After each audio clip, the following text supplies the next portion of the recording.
Elena Vasquez walked into the great council chamber for what she knew would be the last time.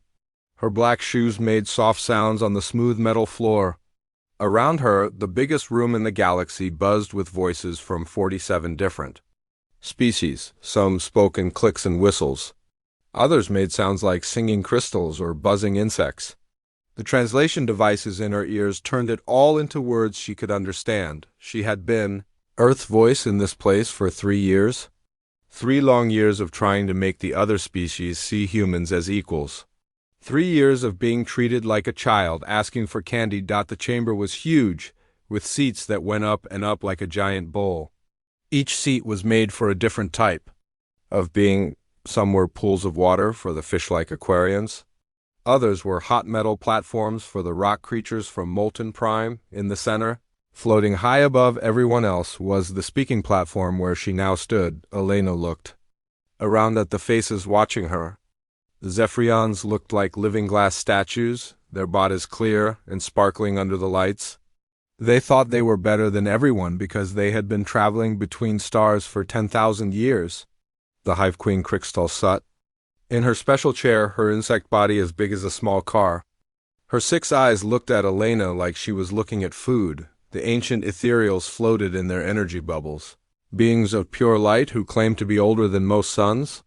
They never spoke directly, only through their glowing symbols that appeared in the air. Then there were the Valdorians, who looked almost human but with blue skin and 4 arms.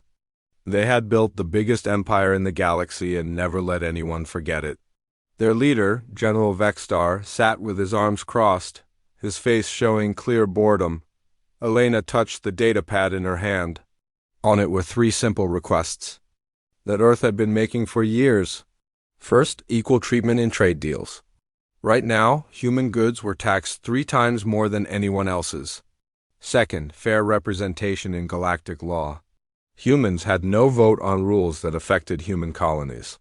Third, shared defense agreements. Pirates and raiders attacked human ships every day, but the Galactic Navy said protecting humans was not a priority. The Council will now hear the human petition, announced the speaker. A tall, bird-like creature whose feathers changed colors as he talked. Elena stepped forward. She had given this speech so many times she could say it in her sleep, but she had to try one more time.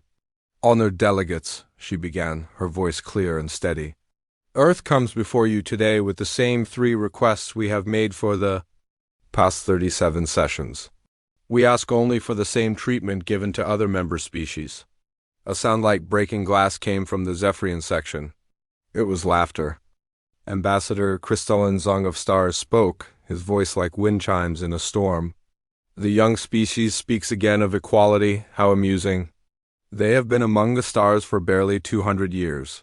We have been here for 50 times longer. Hive Queen? Crystal's mandibles clicked together rapidly. When she spoke, it sounded like a swarm of angry bees. The flesh things believe their brief lives matter as much as our eternal colonies. They know nothing of true civilization. Elena felt a familiar burning in her chest, but she kept her face calm. Age does not determine worth, she said.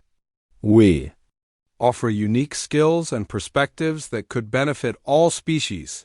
General Vexstar's laugh was loud and harsh. Perspectives? You mean your constant wars, your violence, your short-sighted thinking? He stood up, his 4 arms gesturing wildly. In the past 50 years, you have fought more wars among yourselves than the rest of us combined. And you want to be our equals? The ethereal symbols began glowing brighter, forming words in the air.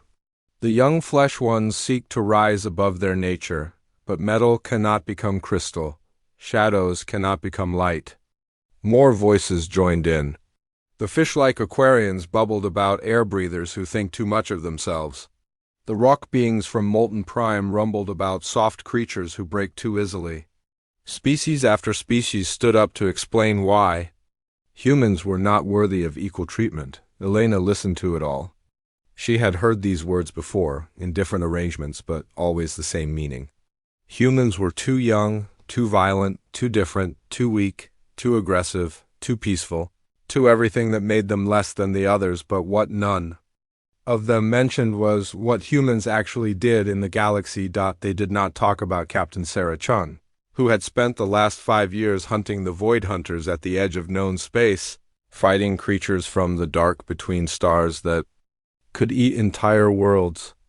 The Council did not officially recognize the Void Hunter threat, so Sarah's battles were not in any official records. They did not mention Dr. James Wright, whose agricultural techniques had saved the Vorthan Empire from famine 3 times. His work had kept billions of aliens alive, but the Vorthans took credit for his discoveries. They ignored Commander Lisa Park, whose tactical genius had designed the trade route defense systems that kept pirate attacks down to manageable levels. The other species used her strategies but never admitted where they came from. They forgot about the thousands of human engineers who maintained the Galactic communication network, the human doctors who had developed treatments for alien diseases, the human teachers who had created translation protocols that let all these species talk to each other. Elena knew all of this. She knew that humans did not just want to be part of galactic civilization. They were already holding it together. But saying so would sound like bragging, and bragging would make the other species even angrier. We are not asking for special treatment, Elena said when the chamber finally grew quiet. We are asking for fair treatment. Our ships are attacked more often than others but receive less protection. Our traders pay higher taxes but get fewer benefits. Our colonies are given the worst territories but expected to meet the same quotas as established worlds. Crystallines, the stars shimmered with amusement. Perhaps if your species was more worthy, you would receive better treatment. Excellence is earned, not given. And what must we do to earn it? Elena asked. Prove you belong, General Vextar said with a smirk. Show us you are more than violent primitives playing at civilization, Elena nodded slowly. She looked around the chamber one more time, at all the faces filled with contempt, amusement, or indifference.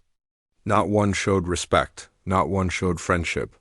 After all the human lives spent protecting these species, after all the human innovations that had advanced their civilizations, after all the human sacrifices made in the name of galactic peace, this was what Earth received in return.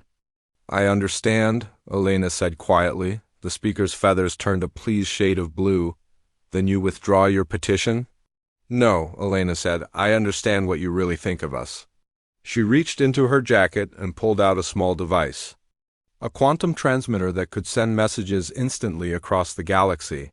She pressed a button and spoke a single word. Enough. Then she put her datapad on the speaking platform and walked toward the exit. Behind her, confused voices rose as delegates wondered what the human was doing. At the chamber doors, Elena turned back one final time. You asked us to prove we belong, she said, her voice carrying clearly through the large room. We will. The doors closed behind her with a soft hiss.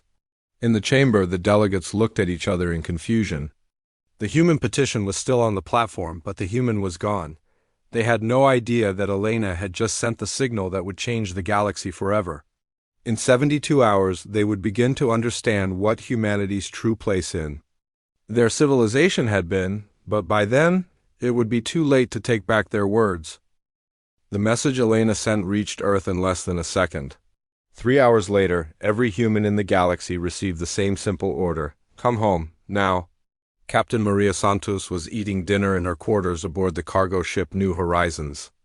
When her personal communicator buzzed, she looked at the message, read it twice, then stood up so fast her chair fell over. She had been waiting for this signal for months. All hands, this is the captain, she announced over the ship's communication system. We are changing course immediately. New destination. Earth, this is not a drill. Her crew of 30 humans moved with practice speed. They had drilled for this moment many times. Within 2 hours, the New Horizons was flying toward Earth at maximum speed, leaving behind a cargo contract with the Valdorian Empire. That was worth more money than most humans would see in their lifetime. Similar scenes played out across the galaxy. On the mining station Deep Rock, Foreman Tom Bradley received the message while inspecting the equipment that pulled rare metals from an asteroid field. He calmly shut down all the machines, gathered his team of 200 miners, and led them to the transport ships. The Zephyrians who owned the mine would arrive tomorrow to find the facility empty but undamaged. Dr. Jennifer Walsh was in the middle of surgery when her assistant whispered the code word in her ear. She was operating on a Vorthan child whose heart had been damaged in an accident. Without her, the child would die. She finished the operation, made sure the patient was stable, then left detailed instructions for the alien doctors who would take over his care. By the time the child woke up, she was already gone. The speed of the human departure surprised everyone. The galaxy had over 1 million humans living and working on thousands of different worlds. Moving that many people should have taken months, but somehow the humans made it happen in days. Trade Captain Vexenol of the Hive arrived at the human trading post on Kepler Station expecting to pick up a shipment of medical supplies. Instead, he found automated systems handling the transaction. A holographic human appeared when he entered the main office. "Greetings, Captain Vexenol," the hologram said in perfect Hive language. "Your order has been prepared and is waiting in cargo. Bay 7, payment has been transferred to your account. This facility is now closed. Thank you for your business." "Where are the flesh workers?" Vexenol buzzed in confusion. "The human staff has been permanently relocated," the hologram replied. "All outstanding contracts have been fulfilled or transferred to other providers. Have a pleasant day." The hologram disappeared, leaving Vexenol alone in the empty station. Ambassador Kethmal of the Ethereal Collective noticed something was wrong when he arrived at the Galactic Research Center on Luna Station. He had come to discuss a joint project with Dr. Robert Kim, a human physicist whose work on quantum tunneling had made faster-than-light communication possible. The laboratory was empty except for another hologram. This one of Dr. Kim himself. "Greetings, Ambassador," the hologram said. "I have uploaded all research data to your personal files. The quantum resonance chamber has been calibrated for continued operation. I have also included detailed instructions for maintenance procedures.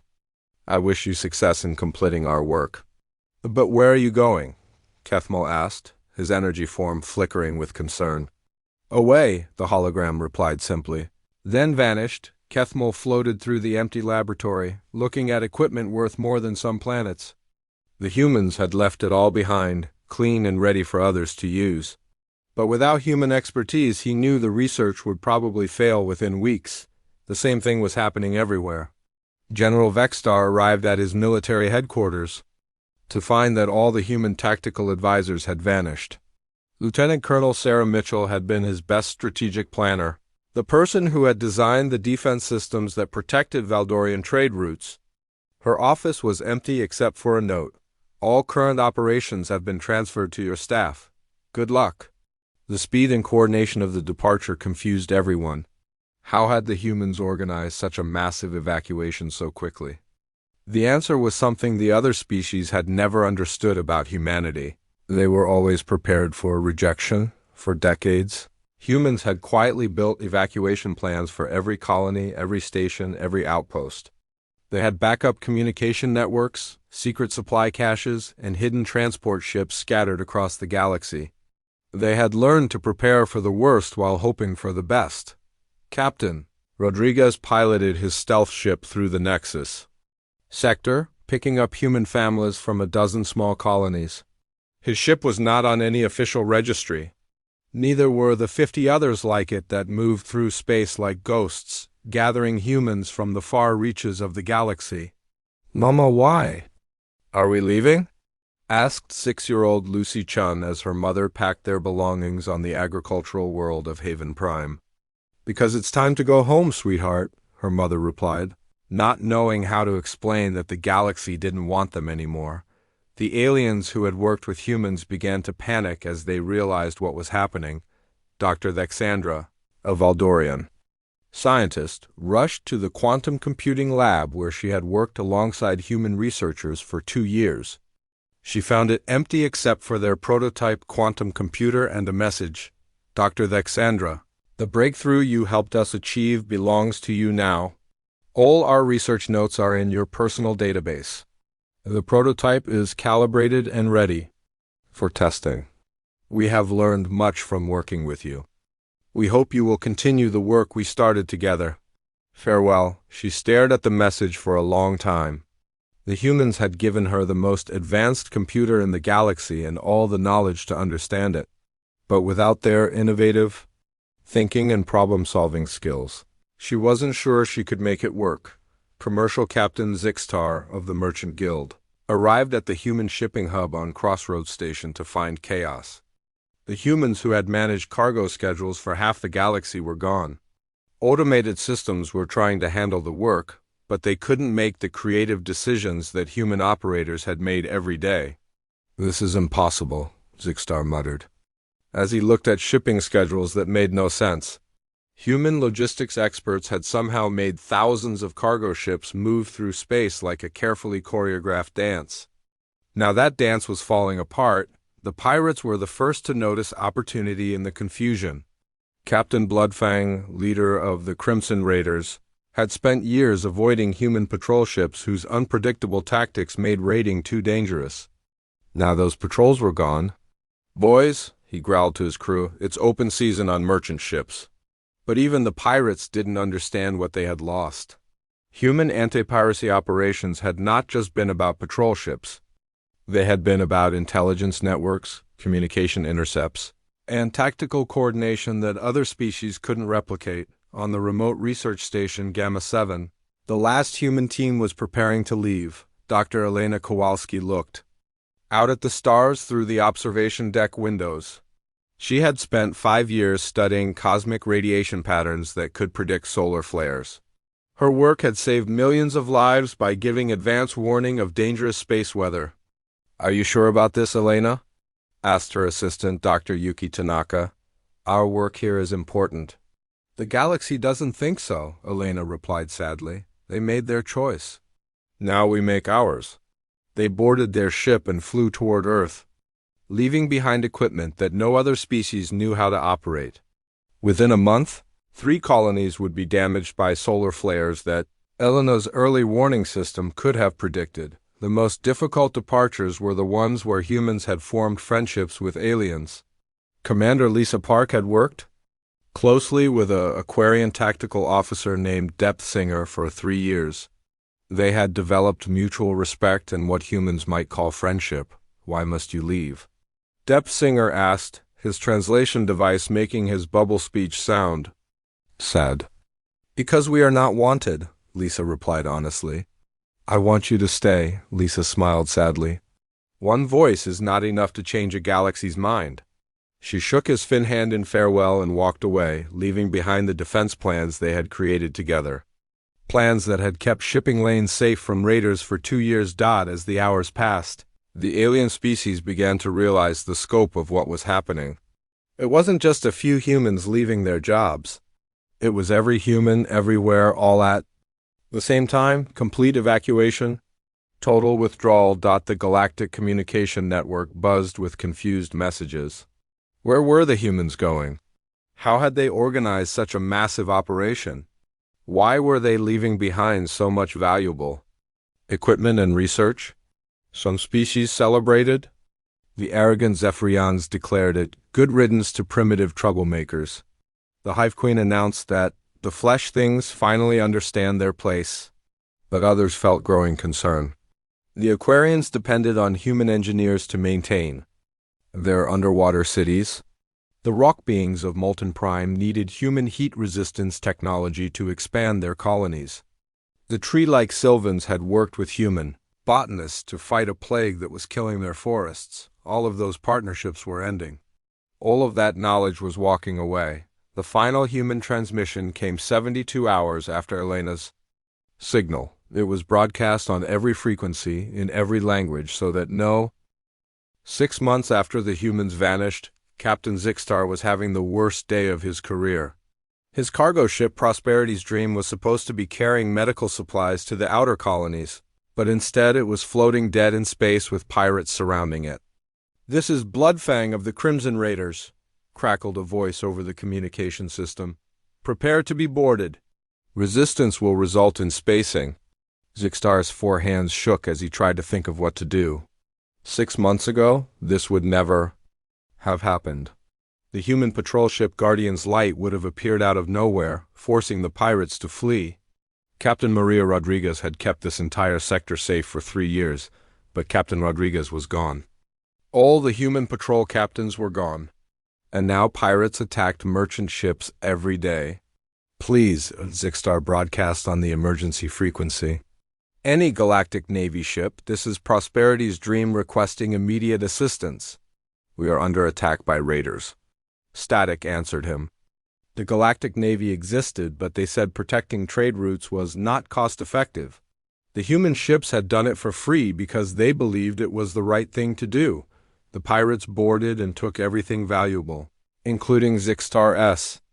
cargo of medicine that was meant to save lives on 3 different worlds. As they prepared to leave, Bloodfang laughed through his metal teeth. You used to have those human dogs protecting you, he said. Where are they now? Run away like the cowards they always were. Zixtar didn't answer. He was thinking about Captain Rodriguez, who had once flown into a plasma storm to rescue his crew when their engines failed. She hadn't seemed like a coward. The pirate attacks were just the beginning. All across the galaxy, small problems were becoming big ones because the people who had been quietly fixing them were gone. Dr. Alexandra stood in her laboratory staring at the quantum computer that the humans had left behind. For 6 months, she had tried to make it work properly. She understood the basic science, but the humans had added modifications that she couldn't figure out. Run diagnostic sequence 7, she told the computer. Error, the machine replied. Quantum resonance frequency unstable? Recommend consulting Dr. Robert Kim's modification protocols. But Dr. Kim was gone, and his protocols were written in a way that only another human seemed to understand. The computer had worked perfectly when the humans operated it. Under Alexandra's care, it was becoming less reliable every day. She had sent messages to the Galactic Science Council asking for help, but they told her to figure it out herself. The humans had always been willing to explain their work to anyone who asked. Now that they were gone, Alexandra realized how much she had depended on their patient teaching. On the agricultural world of Verdant Prime, Farmer Gronak was watching his crops die. The plants were a hybrid species created by human geneticists. Dr. Jennifer Walsh, they could grow in poor soil and produce 3 times more food than normal crops. But they needed special care that only Dr. Walsh understood. Gronak had sent desperate messages to human colonies, begging Dr. Walsh to return and save his world's food supply. But the humans never answered. His planet would face famine within a year, and he had no idea how to prevent it. Why did they leave us? He asked his assistant, a young Vorthan named Texel. The council said they were not worthy of staying. Texel replied. Gronak looked at the dying plants that had fed millions of people. Maybe the council was wrong. The problems went deeper than most aliens realized. In the Great Meridian Shipping Hub, traffic controller Vexenor was discovering that moving cargo through space was much harder than it looked when humans had managed the shipping schedules. Thousands of cargo ships had moved through the hub every day like a perfect dance.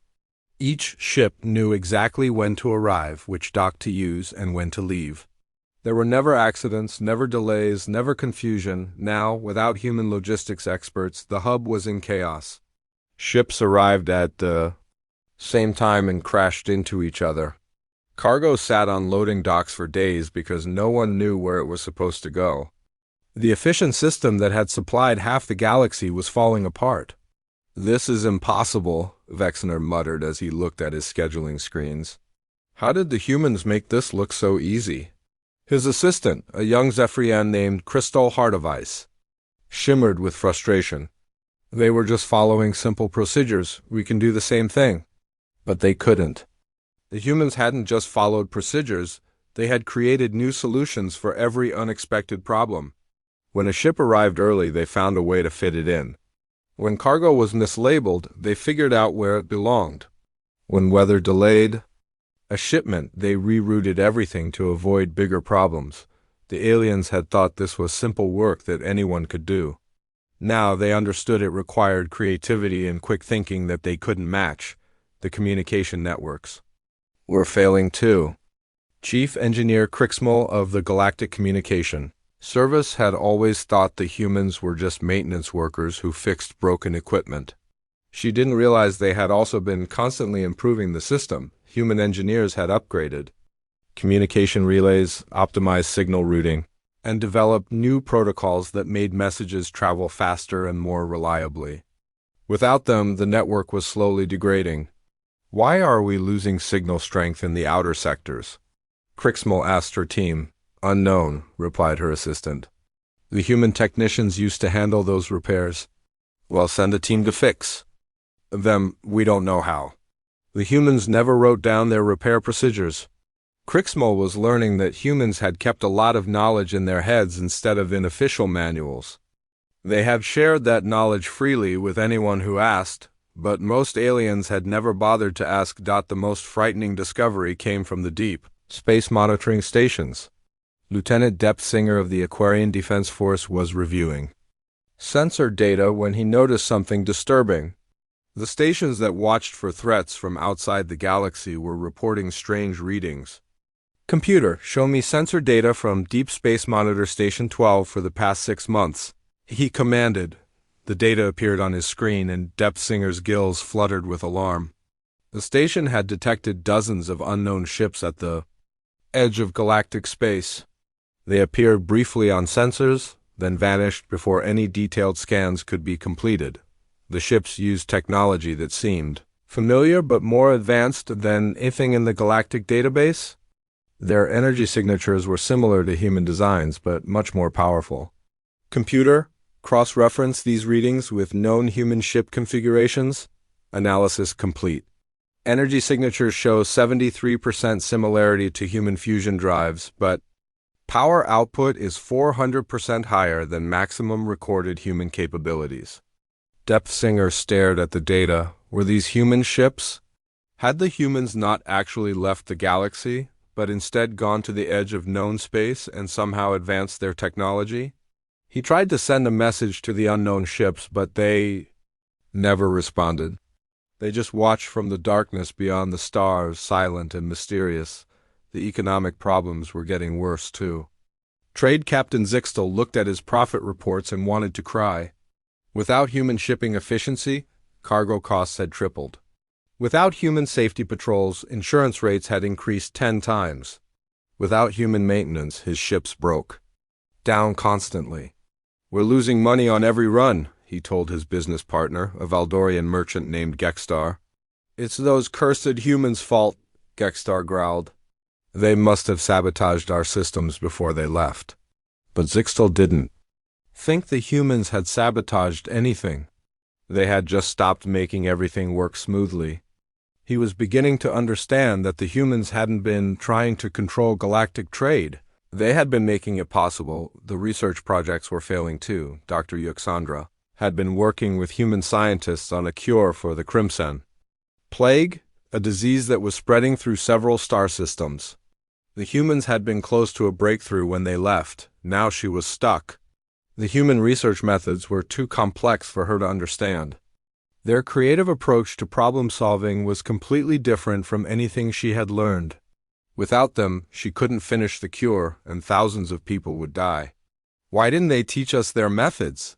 She asked her assistant. They tried, the assistant replied. Remember? They offered to share their research techniques at the Science Council meeting last year. We voted it down because we said their methods were unproven, Dr. Yuxandra remembered.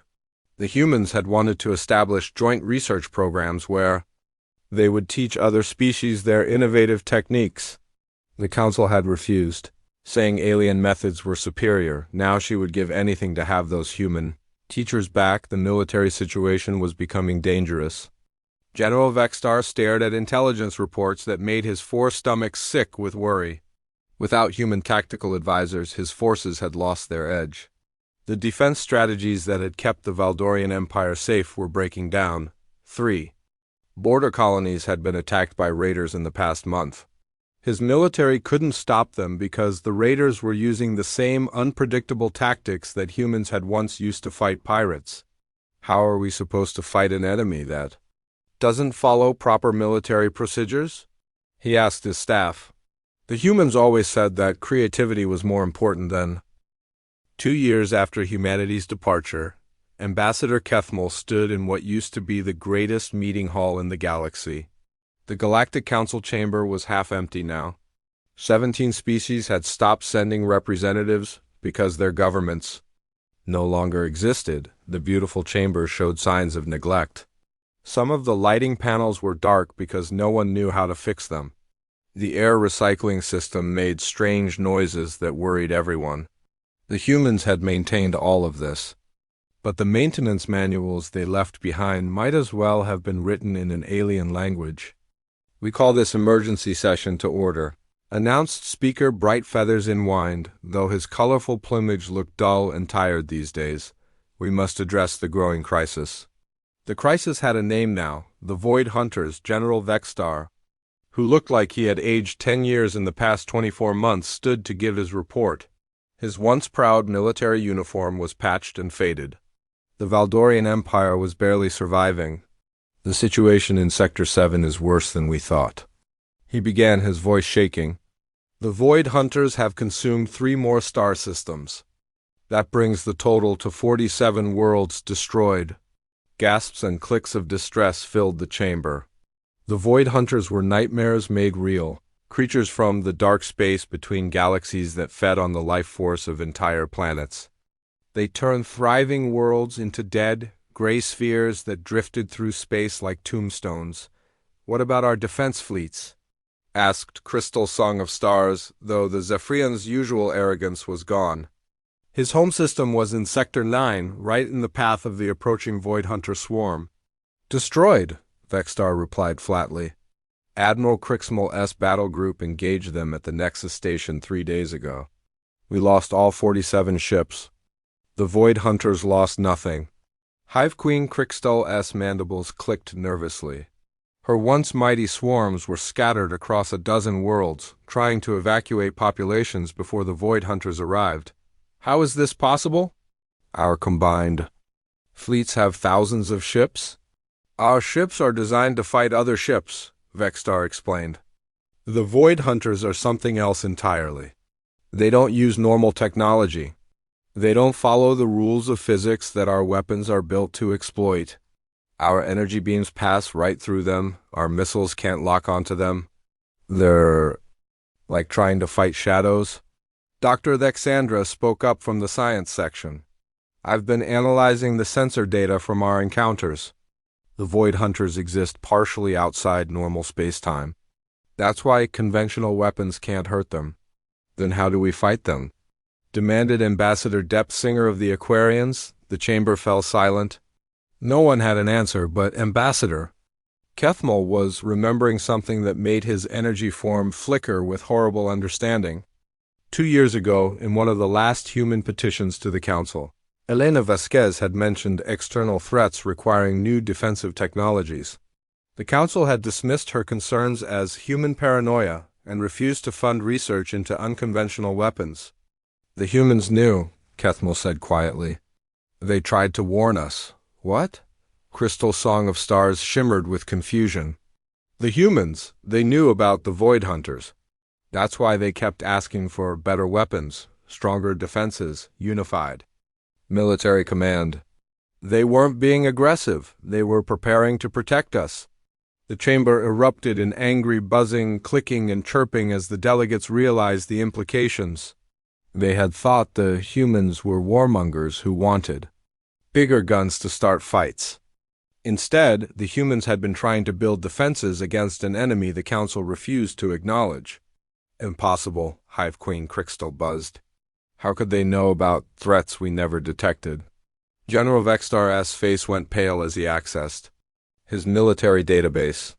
"Computer, show me human ship deployment patterns for the past 5 years before their departure." A holographic map appeared above the chamber, showing the movement of human vessels throughout the galaxy. Most of the alien delegates expected to see the humans concentrated around their colonies and trade routes. Instead, they saw something that made their blood run cold. The highest concentration of human ships had been at the Galactic Rim, in sectors that other species considered empty space. They had been patrolling the edge of known territory, fighting battles that they never reported to the Galactic Council. Computer, cross-reference human patrol routes with current Void Hunter incursion paths. The map changed, showing red lines, where the Void Hunters were now attacking. The correlation was perfect. Every Void Hunter invasion route had been previously patrolled by human ships. They were holding them back, Vexstar whispered. The humans were fighting the Void Hunters. For years, and we never knew. Dr. Alexandra's hands shook as she accessed her research files. I'm detecting quantum resonance signatures in the Void Hunter attack patterns. The same signatures I've been seeing in long-range sensor data from human territory. What does that mean? Asked Speaker Bright Feathers in Wind. It means the humans are still fighting them. Out there, beyond our borders, humanity is still holding the line, but they're not protecting us anymore. They're just keeping the Void Hunters from spreading outside the galaxy. The horrible truth was becoming clear. For decades, humans had been the galaxy's shield against nightmares from dark space. They had fought and died in secret battles to protect species that despised them. And when those species had finally driven them away, the humans had taken their shield with them. The cascade of failures was accelerating. Without human agricultural techniques, 7 worlds were facing famine. The Vorthan Empire had lost 3 billion people to starvation in the past year. Without human medical knowledge, plagues were spreading unchecked through systems that had been safe for centuries. My world is dying, reported Ambassador Texila of the Vorthans, tears streaming down his blue face. The crop blight that Dr. Jennifer Walsh used to control has evolved. It's consuming everything we plant. My people are eating bark and grass, and even that is running out. Similar reports came from delegate after delegate. The Aquarian underwater cities were failing because human engineers weren't there to maintain the pressure systems. The molten prime colonies were cooling down to lethal temperatures because human heat management technology was breaking down without proper maintenance, but the worst report came from Captain Zixtar, representing what was left of the Merchants Guild. Trade is down by 70%, he announced. Most cargo routes are too dangerous to travel. The pirates have organized into fleets that control entire sectors. They're not just stealing cargo anymore, they're enslaving entire colonies and selling the populations. Without human anti-piracy operations, criminal organizations had grown from small gangs into interstellar empires. The most powerful was the Crimson Syndicate, led by a human who called himself Admiral Blackheart. A human leads them? Gasped. Crystal-song-of-stars. Double quote, yes, Zixtar replied grimly. He broadcasts messages to every ship his forces capture. He says humanity offered the galaxy order and protection, but the galaxy chose chaos instead. So now he's giving us all the chaos we can handle. The irony was bitter. The humans who had once fought to protect galactic trade were now the ones destroying it. But these weren't the same humans who had served the Council faithfully for decades. These were outcasts and criminals who had been rejected by their own species and found a new purpose in revenge. General Vexstar stood up again, his forearms trembling with exhaustion. There's something else. Our long-range sensors have detected massive energy signatures beyond the galactic rim. Ship formations larger than anything in our database. Human ships? Asked Ambassador Depsinger. We think so, but they're using technology we don't recognize. Power outputs that shouldn't be possible. Hull configurations that our computers can't identify. Whatever the humans have become out there, they're far beyond what they were when they lived among us. The chamber fell silent as everyone processed this information. The humans hadn't just left the galaxy, they had evolved beyond it. While the aliens struggled with declining technology and failing systems, humanity had somehow leaped forward into capabilities that made their former achievements look primitive. Have we tried to contact them? Asked Dr. Alexandra desperately. Kethmol's energy form flickered sadly. Every day for the past 2 years. We've sent messages on every frequency, using every possible language and code. We've offered apologies. Trade agreements, territorial concessions, anything we could think of, and silence, complete silence. It's like we don't exist to them anymore. The most painful part was knowing that the humans were still out there, still fighting the battles that the galaxy needed fought. But they were doing it for themselves now, not for the species that had rejected them. Captain Rodriguez, who had once protected merchant ships from pirates, was probably commanding a fleet that could destroy entire star systems. Dr. Kim, who had patiently taught alien scientists about quantum physics, was probably developing weapons that could crack planets. Elena Vasquez, who had stood in this very chamber pleading for cooperation, was probably planning strategies that could reshape the galaxy, but none of that knowledge, none of that power, none of that protection was available to the species who had once called themselves humanity's superiors. 5 years after humanity's silent departure, the Galactic Council met for what everyone knew would be the last time. The great chamber that had once held representatives from 47 species now echoed with the voices of only 12 survivors. Ambassador Kethmal floated in his energy bubble, looking around at the empty seats where proud civilizations had once sat. The Zephyrian crystal formations were dark and cold. Their homeworlds had been consumed by void hunters 18 months ago. The Hive Queen's massive chair stood vacant. Krikstal and her entire species had died fighting a hopeless battle against creatures that ate life itself. The chamber itself was falling apart. Half the lights didn't work anymore. The air smelled stale because the recycling systems were breaking down. Water stains marked the walls where pipes had burst, and no one knew how to fix them properly. The humans had maintained all of this with quiet efficiency, but their maintenance manuals might as well have been written in a dead language. "I call this final session to order," announced Speaker Brightfeathers in Wind, though his once beautiful plumage was now gray and molting. His species, the Aviari, were down to their last colony ship, fleeing from sector to sector ahead of the advancing darkness. General Vextar stood to give his report, but he was not the proud military leader who had once dismissed human warnings. His blue skin was pale and scarred.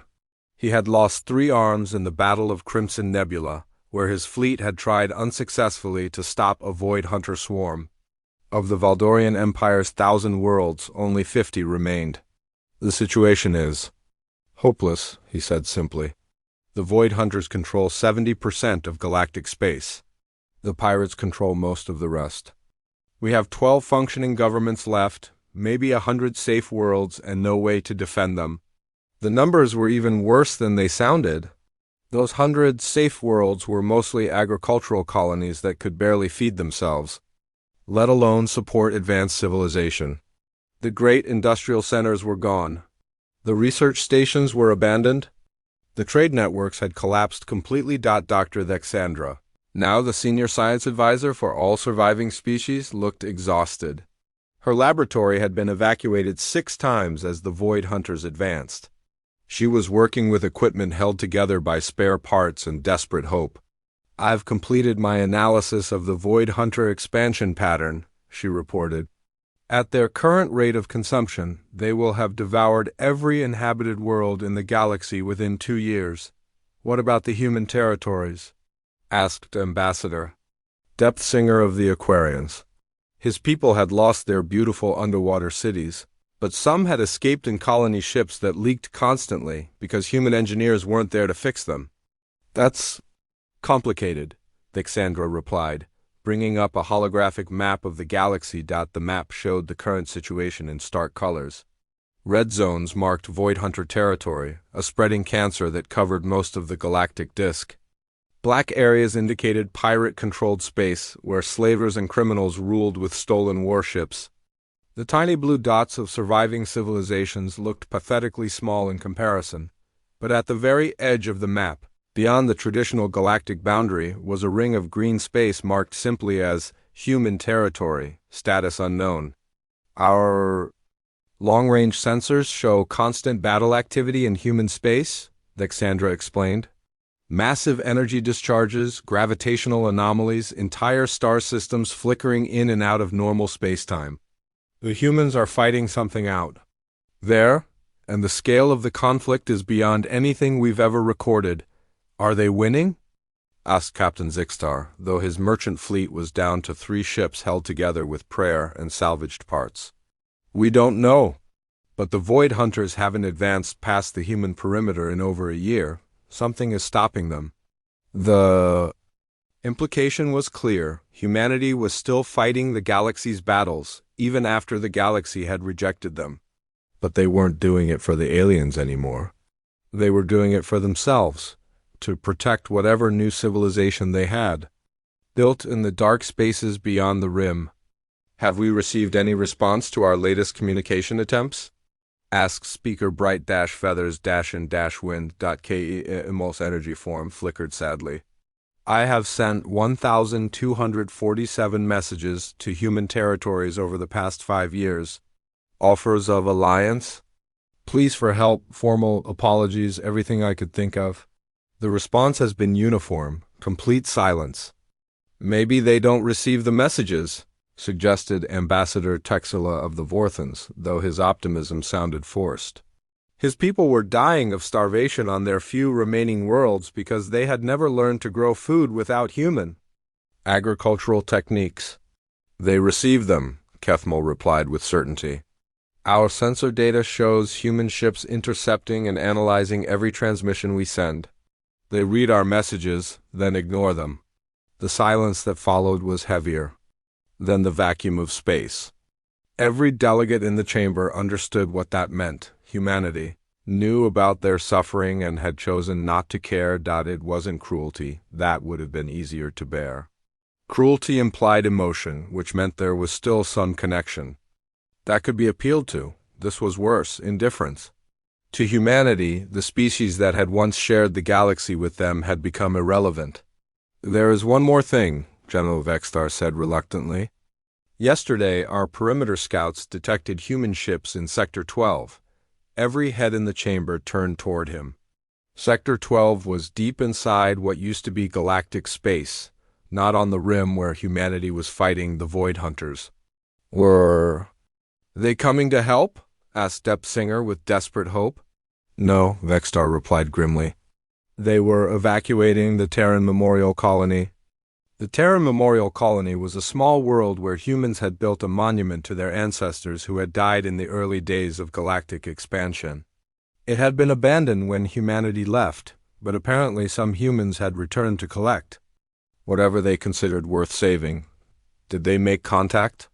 Asked Dr. Thexandra. Our scout ship attempted to hail them. The human vessel responded with a single message. This system is under human protection during evacuation operations. Maintain minimum safe distance. Do not interfere. What happened when our scout tried to get closer? Vextar-S remaining hand clenched into a fist. The human ship disabled our engines with some kind of weapon we've never seen before. Then it transmitted a final message. Warning acknowledged. Compliance expected. Departure recommended. The scout ship had limped back to friendly space with a tail that would have seemed impossible 5 years earlier. The human vessel was sleek and powerful, using technology that made current galactic designs look primitive. It had disabled a modern warship without apparent effort, as easily as swatting an insect. They didn't hurt our crew? Asked Kethmal.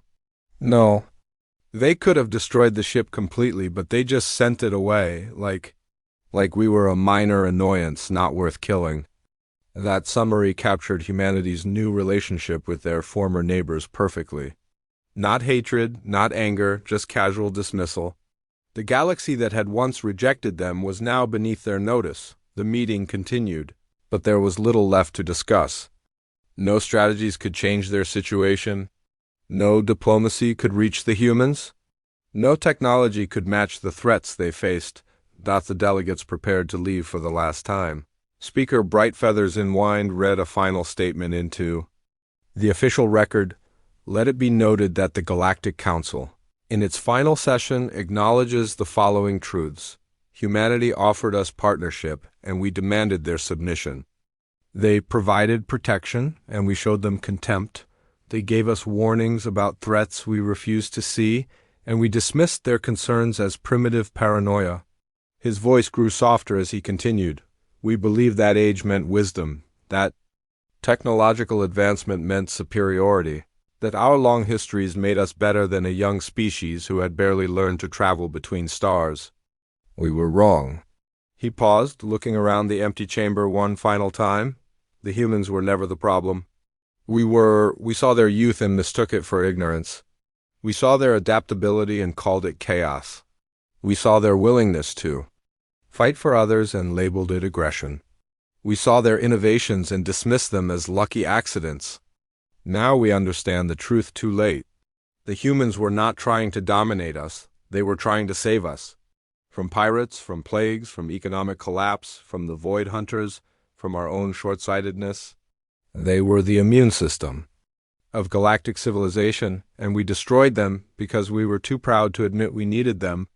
The final entry in the Galactic Council's official records was brief. Humanity offered us their best. We gave them our worst. They responded by becoming something greater than we could have imagined, while we became less than we had ever been. The age of human warnings has ended. The age of consequences has begun. May whatever species survive to read this record learn from our mistakes.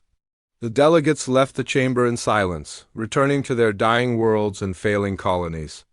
Within a month, most of their governments would collapse entirely.